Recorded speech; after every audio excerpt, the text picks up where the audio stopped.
Vámonos con el material que vamos a revisar, planeación estratégica para tu empresa familiar. Como ya comentamos, tengo ya bastante experiencia en temas de planeación estratégica y especializado en empresas familiares los últimos años. Y algo que he revisado en la mayoría de las empresas que tienen mucho éxito es que, y las que no tienen éxito, coinciden en algo en común. Todas las empresas nacen de un sueño.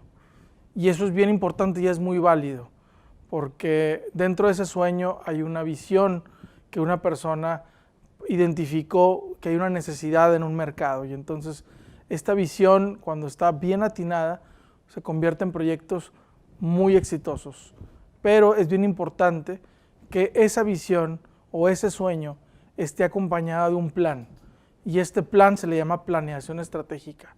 Y esa es la diferencia entre las empresas que perduran a lo largo del tiempo y aquellas que se quedan solamente como una buena idea o un bonito sueño. Dice por ahí Antoine de Saint-Exupéry que un objetivo sin un plan es simplemente un deseo. Vamos a hablar un poquito de las características de la empresa familiar. ¿Qué es la empresa familiar en México? ¿Qué tan importante es la empresa familiar en México? Bueno, en México sabemos que el 95% de las unidades económicas son pequeñas y medianas empresas.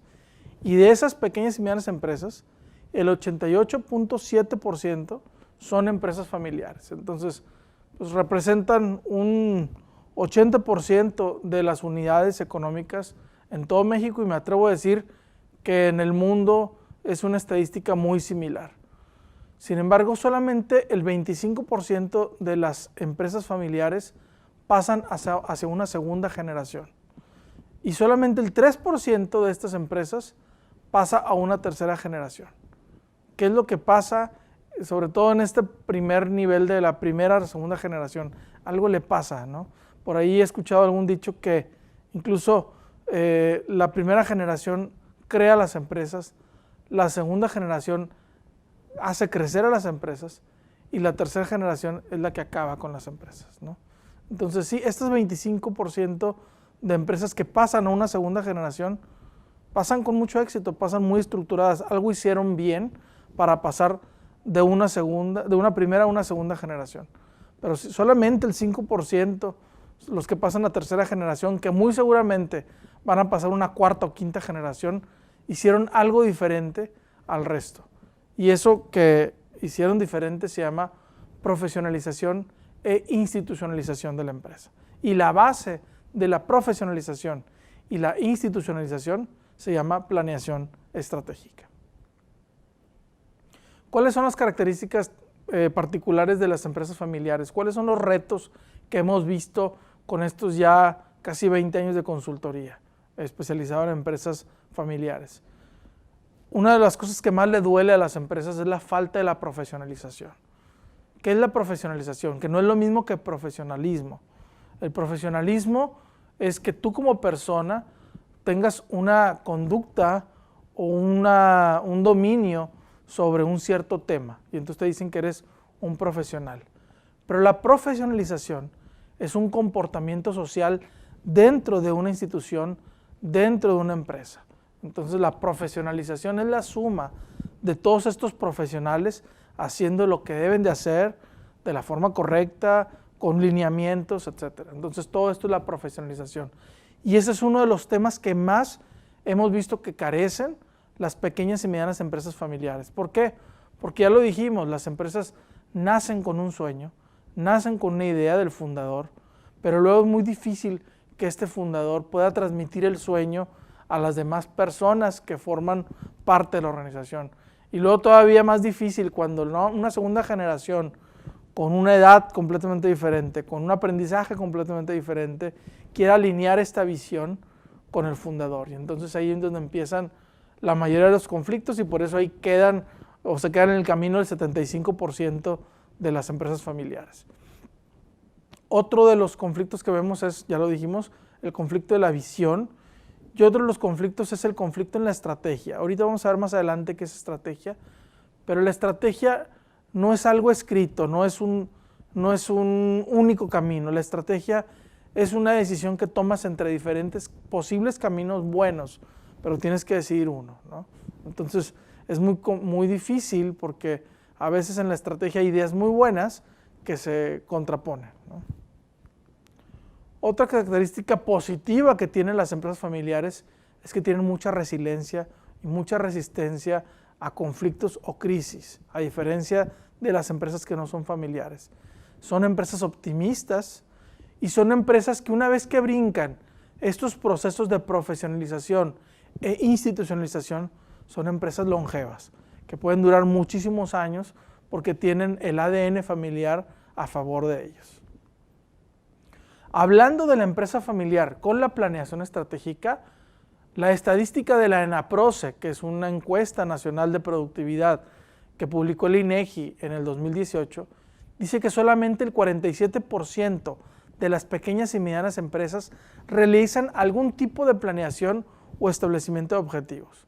Olvídate que si es la planeación correcta con una metodología adecuada. Algún tipo de planeación, solamente el 47% de las empresas. Y solamente el 35% de las pymes familiares monitorea periódicamente los resultados. O sea, solamente el 35% está monitoreando que lo que planeó realmente se esté ejecutando. Y es que hemos escuchado que no es muy atractivo planear. ¿Por qué la gente o por qué las empresas no les gusta planear? Bueno, porque dicen que la planeación no les va a evitar que cometan algún error, porque la planeación pareciera ser como algo muy utópico o algo muy conceptual que a veces no se aterriza a la realidad, que la planeación no sirve de nada porque estamos viendo para el futuro y que lo que importa es operar en el día a día, ¿no? Y todo eso que sucede de la falta de atractividad de la planeación es porque no conocemos realmente la metodología de la planeación y los beneficios que otorga. La planificación no es pensar en decisiones futuras. La planificación es pensar en el futuro que queremos a través de las decisiones presentes. Y eso lo dijo Peter Drucker. ¿Qué significa esta estrategia? Me traje 3 definiciones de 3 gurús del tema de planeación estratégica que quiero citar en este momento. Peter Drucker dice que define la estrategia como una respuesta a 2 preguntas muy sencillas. ¿Qué es nuestro negocio y qué debería ser nuestro negocio? Alfred Chandler dice que la planeación estratégica es la determinación de metas y objetivos básicos en un largo plazo y la adopción de acciones y asignación de recursos para alcanzar dichas metas. Igor Ansoff dice que es el lazo común entre las actividades de la organización y el mercado, lo cual define la naturaleza del negocio de la organización y los negocios que tienes que realizar. La estrategia, algo que hemos visto ya en la implementación o la definición más importante que hemos visto ya en la práctica es la de Michael Porter, que dice la estrategia es renunciar a muchas posibilidades y concentrar los esfuerzos hacia la diferenciación seleccionada. Y es que algo que hemos visto en las pequeñas y medianas empresas no es que les falte planeación o no es que les falte estrategia, es que les sobra estrategias, les sobran acciones porque no se han puesto de acuerdo cuál es la estrategia que tienen que tomar. Y entonces un gran reto que vemos en las pequeñas y medianas empresas es más bien renunciar a muchas estrategias y muchos caminos y decidir cuál es el camino que el director, que el gerente, que la persona de compras, que la persona de ventas están de acuerdo en que deben de seguir. Y ese es el principal reto que vemos en las pequeñas y medianas empresas.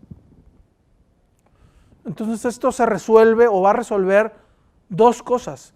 ¿En dónde me encuentro y hacia dónde quiero ir? La planeación estratégica te va a resolver esas 2 preguntas. Y el primer gran reto es saber dónde estoy. Cuando tú decides viajar a algún país o a alguna ciudad que quieras visitar, pareciera como que la primera decisión que tomamos es a dónde quiero ir. Pero realmente algo fundamental para asegurar a dónde quieres llegar es algo que va implícito, que a veces no nos preguntamos, pero es en dónde estamos. Porque no es lo mismo querer ir a China partiendo de Japón que partiendo de Canadá, que partiendo de Chile. ¿Sí? Puedes llegar a China, los medios requeridos, los recursos necesarios, el tiempo que te va a llevar, depende no necesariamente a dónde quieres ir, sino en dónde te encuentras. Y ese es uno de los grandes retos que tienen las pequeñas y medianas empresas familiares y no familiares. No saben en dónde se encuentran. Porque tú le puedes preguntar al dueño de la empresa sobre ciertos aspectos de venta o ciertos aspectos de organización y te va a decir cierta información, y cuando esas mismas preguntas se las preguntas al gerente de ventas o se las preguntas al hijo del dueño, te dicen información a veces completamente contradictoria, ¿no? Y eso lo que te dice es que la empresa, los que toman decisiones en la empresa, no saben en dónde se encuentra la empresa. Entonces, ¿cómo vas a saber cuánto tiempo te va a llevar a alcanzar un objetivo o qué recursos requieres para alcanzar un objetivo si no sabes realmente de forma honesta en dónde te encuentras? Entonces es importantísimo, paso número 1, saber en dónde se encuentra tu empresa. Y esto se logra mediante un análisis interno y un análisis externo. Este análisis interno se conoce comúnmente como el análisis FODA, y el análisis externo se conoce como la parte del FODA que conforma las oportunidades y las amenazas, y un análisis PESTAL, que es el análisis de los entornos políticos, económicos, sociales, tecnológicos, ambientales y legales a los cuales está sujeto la empresa. Entonces, todo esto, cuando hacemos las encuestas de ambiente laboral, cuando hacemos las encuestas de satisfacción del cliente, cuando hacemos las encuestas de evaluación 360, cuando hacemos una pequeña entrevista con los principales tomadores de decisión de la empresa, cuando citamos a los proveedores para que nos digan qué opinan de nuestra empresa, todo eso en conjunto nos da una perspectiva de en dónde se encuentra la empresa. Y ese es el paso número 1, saber en dónde se encuentra la empresa para con honestidad saber cuáles son nuestras fortalezas, cuáles son nuestras debilidades y cuál es el horizonte hacia donde podemos ir como empresa. Y en base a eso definimos los caminos que van a marcar la estrategia de nuestro negocio. Pero paso número 1, necesitamos saber en dónde se encuentra la empresa. Y un elemento muy importante en la empresa familiar es preguntarnos qué quiere la familia de la empresa y qué puede otorgarle la empresa a la familia. Y aquí es donde las empresas familiares empiezan a dar el brinco de convertirse en familias empresarias, porque entonces se dan cuenta que los requerimientos de la familia crecen más rápido que el crecimiento que puede tener de forma orgánica una empresa. Y entonces empiezan a identificar realmente cuáles son los elementos familiares que pueden participar en la empresa, que pueden vivir de la empresa, y cuáles tienen que diversificarse a buscar otras unidades de negocio. Por eso es un tema muy interesante conocer la realidad de la empresa. Hay una metodología que nosotros seguimos muy especializada en pequeñas empresas familiares, pequeñas y medianas empresas familiares. ¿Qué es una pequeña o mediana empresa? Aquellas empresas que facturan menos de 500 millones de pesos anuales. No se confundan, a veces la pyme creemos que es solamente este negocito de 4 o 5 personas. No, pequeña, mediana empresa, pyme, eso significa. Y la Secretaría de Economía las estratifica dependiendo el sector, que si es industria o si es comercio o servicio, las clasifica hasta empresas que pueden facturar menos de 500 millones de pesos mexicanos anuales, ¿no? Entonces, si tú eres una empresa que factura menos de eso, eres una pequeña y mediana empresa. Y esta es la metodología que nosotros hemos aterrizado, de mezcla de muchas metodologías, aterrizado a la pequeña y mediana empresa familiar. Paso número 1, lo que ya lo dijimos, un análisis interno y externo. Y ahí es donde sumamos todo esto que comentamos de las encuestas, pero también revisamos con la parte financiera cuál es la tendencia de los ingresos y las ventas de los últimos años, cómo se encuentra el margen bruto de la empresa o el margen neto, ¿no? Recordemos la diferencia, margen bruto es lo que está asociado a tus costos, margen operativo es una vez que ya cubres tus gastos y eso te da una rentabilidad antes de impuestos, antes de dividendos, antes de retenciones y al final te arroja un margen neto de la operación, ¿no? Muchas empresas, cuando hacemos la parte de análisis interno y externo, ni siquiera tienen un estado de resultados de negocio. Entonces, ¿cómo puedes saber si lo que vas a hacer te va a generar más o menos rentabilidad si no sabes ni siquiera cuál es la rentabilidad actual que tienes en tu empresa, ¿no? El segundo paso es, con toda esta información, se le plantea a los accionistas una pregunta: ¿dónde quieres estar en los próximos años? Y ahora sí, ya con información real, puesta en papel, sobre lo que opina el cliente, sobre las tendencias del mercado, sobre lo que opinan tus colaboradores, sobre lo que son realmente tus números financieros, entonces ahora sí, como accionista, puedes tomar una decisión basada en información, decisiones conscientes. Y entonces los accionistas empiezan a definir cuál es su visión: crecer, puede ser vender, puede ser fusionarse, puede ser diversificarse. Y aquí es bien interesante que los accionistas actuales, e incluso si tú al rato vas a meter a tu hijo como accionista, que lo vayas involucrando a que vayan tomando decisiones sobre cuál es el camino que quieren tener para la empresa. Nos ha pasado que de repente ciertos hijos dicen: yo no quiero continuar con la empresa y yo voy a ser accionista, entonces mi visión va a ser vender, ¿no? Entonces es interesante que se pongan de acuerdo los accionistas, en este caso, si son miembros familiares, cuál es el futuro que esperan de la empresa. Una vez que está clara la visión de los accionistas y está alineada al análisis interno y externo, entonces pasamos a la etapa de definición de estrategia. Y tenemos que ver muy bien, de acuerdo a nuestras fortalezas y de acuerdo a nuestras debilidades y oportunidades y amenazas, definir cuáles son nuestras ventajas comparativas y cuáles son nuestras ventajas competitivas. Y es bien importante identificar la diferencia entre una y otra. La ventaja comparativa es aquella ventaja, es una fortaleza que tienes tú, pero que tu competencia rápidamente te puede copiar. O una fortaleza que tiene tu competencia, pero que tú rápidamente puedes alcanzar, ¿no? Esa es una ventaja comparativa. Es una ventaja que el mercado requiere, es un must, es un give, es un deber ser que debes de tener tú como empresa para competir en la industria a la cual perteneces. Es una ventaja comparativa. Y una ventaja competitiva es una ventaja que te desmarca completamente de tu competencia. Es algo que va a ser muy difícil que tu competencia te vaya a copiar en el corto o mediano plazo. Entonces es bien importante definir en tu estrategia cuáles son tus ventajas comparativas y cuáles son tus ventajas competitivas. Una vez que tienes bien claras tus ventajas comparativas y tus ventajas competitivas, es bien importante que definas cuál va a ser la propuesta de valor. La propuesta de valor es la suma de las ventajas competitivas y comparativas que describe claramente el por qué tu empresa va a ser seleccionada por tu cliente o por tu consumidor. En términos básicos, eso es la propuesta de valor. Y definimos también cuál es la cultura organizacional que va a estar alineada a tu propuesta de valor.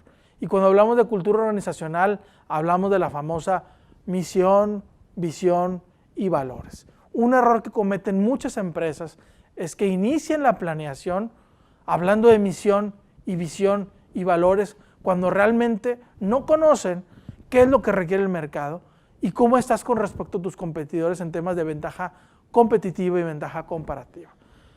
La misión y visión no se pone al inicio. La misión, visión y valores se pone una vez que conoces cuáles son los requerimientos del mercado y cuáles son las fortalezas de tu empresa para entonces empatar la visión, en dónde quieres estar, ahora sí toda la organización. Aquí la idea es que empecemos a sumar ahora sí al director general, al gerente de compras, al gerente de ventas y que en conjunto definamos una visión empresarial, ¿no? La misión es lo que te dice lo que tienes que hacer día a día para alcanzar tu visión. Y la cultura organizacional, los valores, es todo lo que tenemos que hacer, los que formamos parte de la organización, en el día a día, cómo tenemos que comportarnos para cumplir una misión y para alcanzar una visión. Todo eso se define en el cuarto paso que está acá. Luego esto lo bajamos a objetivos estratégicos en 5 dimensiones. Todas las empresas tienen que trabajar en los objetivos estratégicos de 5 dimensiones. ¿Cuáles son las 5 dimensiones que toda empresa debe tener? La dimensión financiera, que tiene que ver con los números, con la rentabilidad, con el margen. La división o la dimensión de mercado, que tiene que ver sobre los productos, los servicios, la cobertura y el nivel de satisfacción que tienes con tus clientes y tu mercado. La dimensión operativa, que tiene que ver con tu core business, con lo que tú te dedicas a hacer. Si manufacturas algo, tiene que ver con tus plantas productivas. Si ofreces un servicio, tiene que ver con la metodología o con las formas en las que ofreces este servicio. Luego tenemos la dimensión de capital humano, que tiene que ver con la estructura organizacional, con las funciones, pero sobre todo con las capacidades que debe tener tu equipo de trabajo y cómo vas a ir desarrollando tu equipo de trabajo para que vaya creciendo con la empresa. Uno de los errores que cometen muchas empresas es que las capacidades de las personas están por debajo de los requerimientos de la empresa. Y entonces, ¿qué pasa? Es una empresa estancada. ¿Cómo le haces para que la empresa crezca? Cuando las capacidades de las personas se encuentran por encima del estatus actual de la empresa. Porque entonces son las personas con sus talentos los que van a hacer crecer a la empresa, ¿no? Y la última dimensión tiene que ver con el liderazgo, y ese tiene que ver con 3 elementos básicos. Cómo te encuentras en temas de innovación, cómo te encuentras en temas de conflicto familiar y cómo vas a tener un impacto trascendental en temas ecológicos, sociales, que te permitan perdurar a lo largo del tiempo, ¿no? Dicen que las necesidades no se crean ni se destruyen, solamente se transforman. Y entonces las necesidades que todas las empresas obedecen son necesidades básicas de sobrevivencia. Tenemos que ver en el liderazgo cómo estamos atacando correctamente las necesidades básicas de las empresas. Y esto tiene que ver no con lo que haces ni cómo lo haces, sino por qué lo haces, qué es lo que estás resolviendo de forma profunda en el mercado. Todo esto lo llevamos después a un tema numérico. Todo esto, ¿cómo se llama o cómo se mide en metas a corto, mediano y largo plazo? Hace muchos años, cuando yo empecé a estudiar temas de planeación estratégica, estamos hablando hace 10, 15 años, la planeación, cuando hablábamos de temas de a largo plazo, en los libros te hablaban de temas de 5, 7, 10 años. Ahorita los tiempos han cambiado. ¿Qué es una meta a corto plazo? A 1 año. ¿Qué es una meta a mediano plazo? A 2 años. ¿Qué es una meta a largo plazo? A 3 años y no más. El mundo está cambiando, nos lo acaban de demostrar esta pandemia.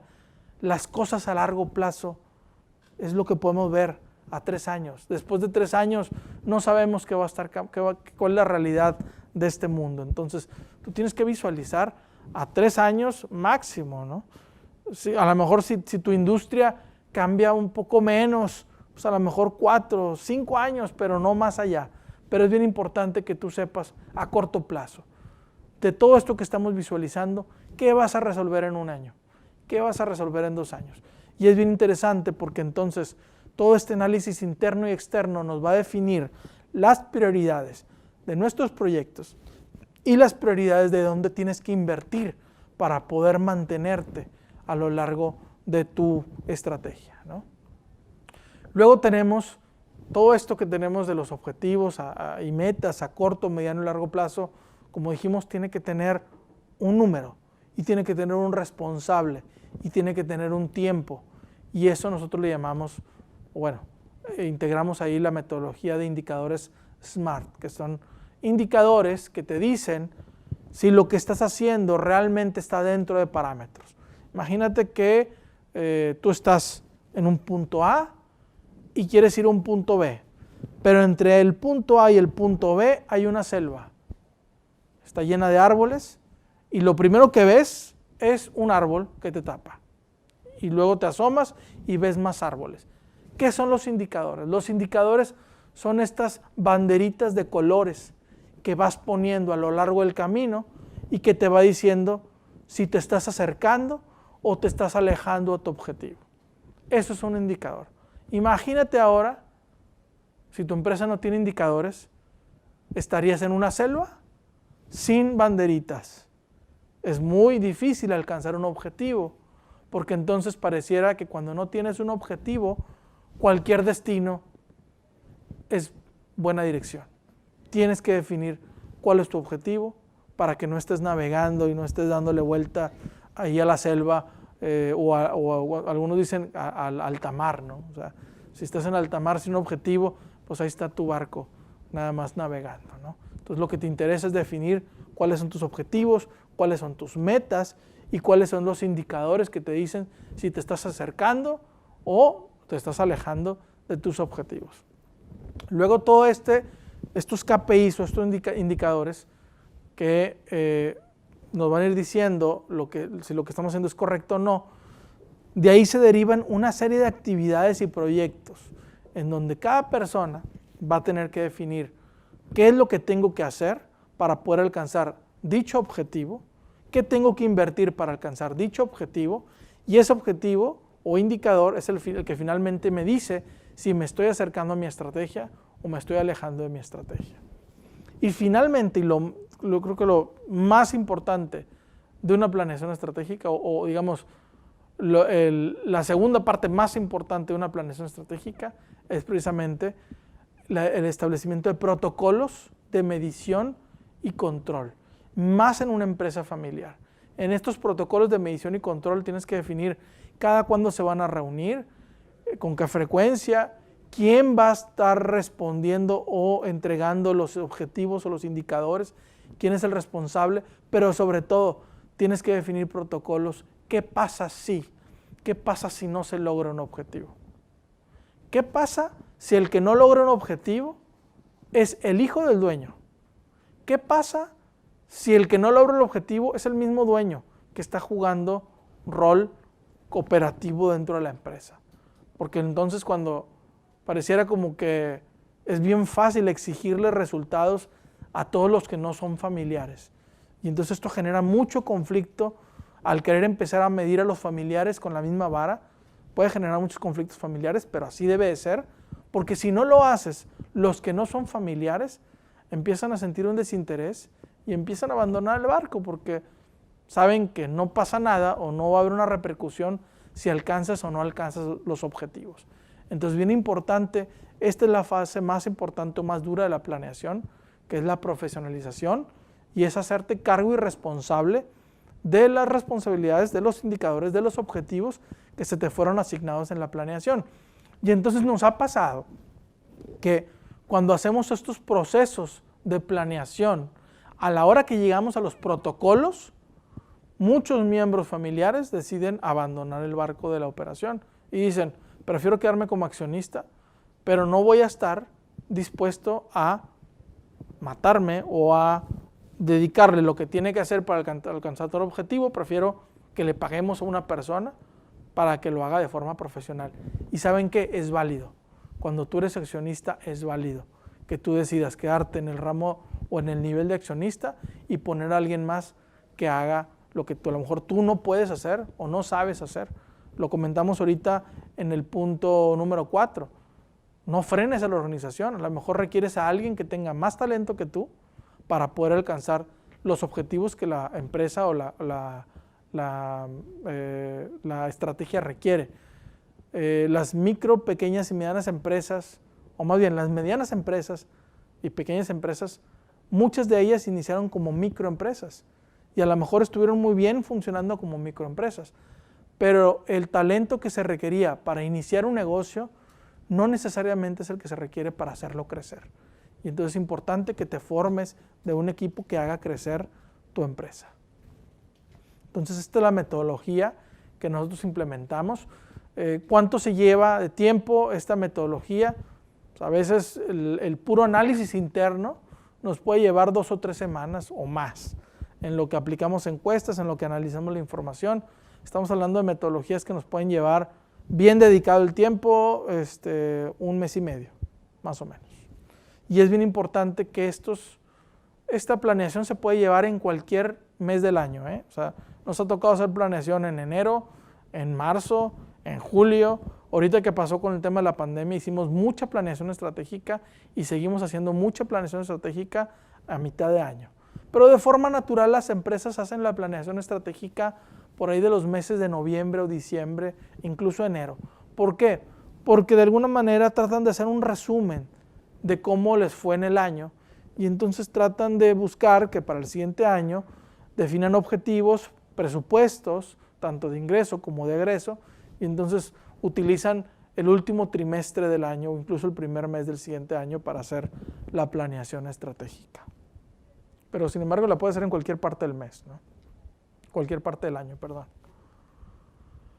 Aquí hablábamos de las 5 dimensiones, ya las comentamos ahorita. La dimensión financiera habla de ingresos, margen, utilidad, liquidez y activos. La dimensión operativa habla de calidad, productividad, desperdicios, retrabajos y estandarización. La de mercadeo mide la penetración, la satisfacción del cliente, la lealtad, el nivel de pricing y tu propuesta de valor. Y el capital humano, el nivel de capacitación, la compensación, el ambiente laboral, rotación, retención y evaluación de desempeño. Y en la parte de liderazgo, la parte central, innovación, relación familiar, trascendencia e impacto social. Entonces, estas son las 5 dimensiones. Nos ha tocado que de repente les preguntamos a las empresas, oye, ¿tienes indicadores? Me dicen, sí, manejo indicadores mes a mes. ¿Cuáles son tus indicadores? Pues mido las ventas, mido el nivel de evoluciones y hasta ahí, ¿no? O sea, comúnmente los indicadores, las empresas que sí manejan indicadores, manejan solamente los de ventas, pero descuidan todos los otros indicadores que son igual de importantes para que la empresa vaya creciendo de forma estructurada, integral y orgánica, ¿no? ¿Quiénes deben de participar en la elaboración de la planeación estratégica? Supongo que todos conocemos los 3 círculos de la composición de una empresa familiar, en donde está la propiedad, que son los accionistas, está la familia y está la empresa. Si se fijan, entre cada círculo hay ciertas uniones, ¿no? Hay a veces personas que son accionistas, pero que también operan dentro de la empresa. Hay accionistas que no operan dentro de la empresa. Hay empleados que no son accionistas y solamente son empleados, ¿no?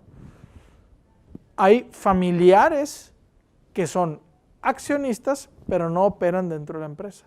Hay familiares que son accionistas y que operan dentro de la empresa, ¿no? Entonces tú tienes que identificar en tu empresa familiar cómo está esta combinación de los diferentes elementos que conforman tu organización. ¿Quiénes deben de participar dentro de la planeación? Nosotros recomendamos que participe un consejo de administración o en su defecto, si no tienes un consejo de administración, un consejo consultivo o un comité de planeación. ¿Quiénes deben de conformar este consejo consultivo o este comité de planeación? Lo deben de conformar gente que forma parte del consejo de administración o accionistas y gente del equipo directivo, que puede ser el director general o algunas gerencias. No se recomienda, o más bien no es deseable que solamente lo genere la pura empresa sin involucrar a los accionistas o solamente los accionistas sin involucrar a la empresa. Es bien importante que ambas partes, tanto accionistas como directivos o participantes operativos incluso de la empresa que sumen valor, participen en este proceso de planeación estratégica. Nos ha tocado asesorar a algunas empresas en donde la planeación solamente la hizo el dueño y otro accionista o sus hijos, ¿no? Y dejaron fuera a muchas personas que en el día a día son las que están viendo la realidad de la empresa, ¿no? Entonces, en temas si tú eres una empresa que ya tiene algo de gobierno corporativo, tiene que participar el consejo de administración con su comité de planeación y el equipo directivo, principalmente la dirección general y algunas gerencias principales. Lo que no se define no se puede medir, lo que no se mide no se puede mejorar y lo que no se mejora se degrada siempre. La última parte, ya lo comentamos, más importante de la planeación es establecer los indicadores para tomar decisiones. Hacer una planeación y no tomar decisiones de la información que arroja la planeación es como si no tuvieras planeación. Hacer una planeación, definir indicadores, pero no tomar decisiones de esos indicadores es como si no hubieras hecho nada. Entonces es bien importante que tomes decisiones basadas en indicadores. Y pongo este ejemplo de este tablero de control en un avión, ¿no? Imagínate que prendiera el foquito del alerón derecho y que tú lo ignoraras y dijeras, no, lo que pasa es que yo quiero mucho ese alerón, entonces no importa que se esté deteriorando, yo lo quiero mucho y quiero que el avión siga subiendo bien porque tengo muchos años con ese alerón, ¿no? Ya sabemos cuál va a ser el destino de ese avión, ¿no? O una rueda no funciona, no, hombre, no importa, yo creo que sí podemos aterrizar aunque no funcione la rueda, ¿no? Es igual de negligente esto que estamos viendo como manejar una empresa con indicadores y que no tomes decisiones en base a estos indicadores.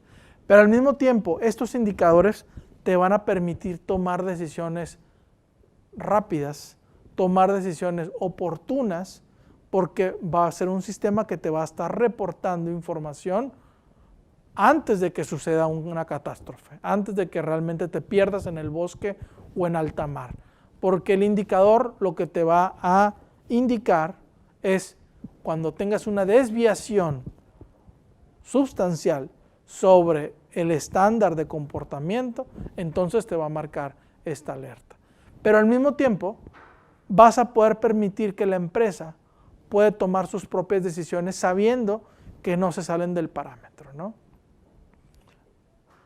Yo siempre pongo el ejemplo cuando te hacen estás en el hospital y te miden mediante un electrocardiograma cómo es el comportamiento de estas pulsaciones, son para arriba o para abajo, ¿no? Tú no quieres que tu empresa esté así, porque eso significa que tu empresa está muerta, ¿verdad? Tú quieres que tu empresa esté así, parámetros positivos, negativos también son válidos, pero dentro de un parámetro. ¿Qué significa esto? Oye, a lo mejor yo puse que mi meta diaria de venta son 1,000 pesos diarios o 10,000 pesos diarios, porque al final de mes tengo que vender 300,000 pesos, ¿no? Entonces yo tengo que vender 10,000 pesos diarios. Si un día vendo 8,000, pues está mal, pero a lo mejor está dentro de un parámetro porque tú estableciste que diariamente puedes vender entre 8 y 12,000 pesos. Pero si un día vendes 2,000 pesos, ahí sí se prende el foco de alerta. Y a lo mejor si vendes 9,000, no se prende el foco de alerta. Tú vas a buscar que se manejen estos parámetros, ¿no? Al mismo tiempo, establecer un sistema de indicadores permite que la gente que opera la empresa esté también más tranquila porque sabe que les vas a delegar correctamente, pero les das un parámetro de cómo tienen que comportarse los resultados, ¿no? Entonces, lo comentábamos aquí, nosotros utilizamos mucho la metodología de administración de proyectos, en donde la administración de proyectos tiene un ciclo de intervención, planeación y medición. Un poquito parecido al círculo de Deming, pero aquí hablamos de la intervención, es estas sesiones de planeación. Estas sesiones nos van a arrojar un pronóstico de resultados, nos arrojan una estrategia, nos arrojan un plan de acciones y un presupuesto. Todo esto tiene que estar regido en presupuesto. Y eso es bien importante. La planeación al final nos tiene que arrojar un crecimiento en ventas, rentabilidad, crecimientos, todo. Tiene que estar numéricamente bien medido. Luego vienen los reportes operativos, reportes administrativos, reportes externos, un análisis de información y de nuevo se requiere una intervención. Esta planeación se recomienda hacer mínimo una vez al año, pero las mediciones o el monitoreo de los resultados puede ser tan frecuente como se requieran. Pueden ser reuniones mensuales para ciertos indicadores o pueden ser reuniones semanales para otro tipo de indicadores e incluso reuniones diarias. Pero es bien importante que en cada reunión se destine el tema que se va a revisar y tampoco nos alarguemos, no caer en una juntitis en el que en una reunión se quieren revisar todos los puntos. Se tiene que establecer una periodicidad por cada tema y en esas reuniones se ven solamente esos temas que se van a abordar. Ya lo hablábamos de los indicadores SMART, que tienen que ser específicos, medibles, alcanzables, relevantes, con un tiempo, y yo agrego una R más. Tiene que haber un responsable de este indicador, porque al final de esta reunión, de esta planeación, de este proceso, cada objetivo, cada indicador, cada actividad tiene que tener un nombre y apellido de las personas que van a estar responsables de que esto se logre. Y eso es lo que se va a estar monitoreando con cada reunión de seguimiento. Empieza una cultura de rendición de cuentas hacia la organización y entonces se vuelve una organización profesional, en donde ya lo dijimos al inicio, la profesionalización es cuando cada persona es un profesional y responsable en su puesto y está colaborando en una forma alineada o en equipo a alcanzar los objetivos de la empresa. Entonces, las decisiones estratégicas tienen que tener un enfoque, tiene que estar alineado, o sea, todos alineados. Ya decidimos a dónde, ahora todos tenemos que ir hacia donde mismo. Tenemos que estar integrados, porque tenemos que ver, aunque tú estés en ventas, o tú estés en cobranza, o tú estés en laboratorio o en producción, tienes que entender cómo tu actividad suma valor hacia la consecución de ese objetivo. Si no tienes claro cómo tu actividad suma valor, es muy fácil que dejes de hacer lo que debes de hacer porque no sabes cómo contribuir hacia los objetivos. Nos ha pasado con algunas sesiones de planeación en donde la administración se queja mucho de ventas, porque ventas da mucho a crédito, ¿no? Entonces ventas dice, es que ocupo dar crédito porque si no, no voy a vender. Y entonces tenemos que hacerle entender a administración por qué es importante dar crédito para la consecución de los objetivos. Y a ventas le tenemos que explicar por qué es importante cobrar para la consecución de sus objetivos. Le decimos a ventas, oye, es que si no cobras, ¿cómo te pago comisiones? Si no cobras, ¿cómo invertimos en este stand que quieres en este congreso? ¿O cómo invertimos en equipo o maquinaria que tú requieres o en inventario de productos? Entonces todo tiene que traducirse en un idioma que cada departamento entienda. Y finalmente el comportamiento. Tenemos que promover que todas las personas, al menos dentro de la organización, están alineados a los valores fundamentales de la planeación estratégica. ¿Cuáles son los beneficios de una empresa familiar que establece una planeación estratégica? Son claros y son alineados hacia un mismo rumbo, hacia una misma estrategia. Eso mejora muchísimo la comunicación de la familia. Y es más, ayuda mucho para que en la empresa no se toquen temas familiares y en la familia no se toquen temas empresariales. Se empiezan a abrir foros para tocar estos temas en los lugares adecuados. Nos ayuda a definir prioridades, proyectos e inversiones. Nos da claridad sobre la responsabilidad y las funciones de lo que tiene que hacer cada persona, no importa si es familiar o no es familiar. Nos da mucha justicia en la evaluación del equipo de trabajo. Aquí ya no importa cómo te apellidas, lo que importa es qué es lo que estás haciendo para contribuir hacia la empresa y en base a eso será tu evaluación si permaneces o no permaneces dentro de la empresa operativa. A lo mejor sigues permaneciendo como socio o accionista, pero a lo mejor ya no estás operando en algún puesto. Y finalmente la flexibilidad. Decíamos que la estrategia, la planeación estratégica es escoger un camino, pero no significa que si las cosas cambian, no podemos cambiar de camino. Es válido cambiar la estrategia, pero tiene que cambiar toda la organización. ¿Sí? El tener un camino marcado te va a permitir ser más flexible porque vas a saber qué elementos mover. Si no tienes esta estrategia, es muy difícil que te vuelvas flexible hacia los nuevos caminos que hay que escoger cuando el entorno cambia. Muchísimas gracias, por nuestra parte es todo. Los invitamos a nuestras redes sociales, nuestro Facebook, que nos pueden encontrar como Complement Consulting Group, y nuestra página web, donde siempre estamos compartiendo contenido de valor para las empresas familiares. Muchísimas gracias.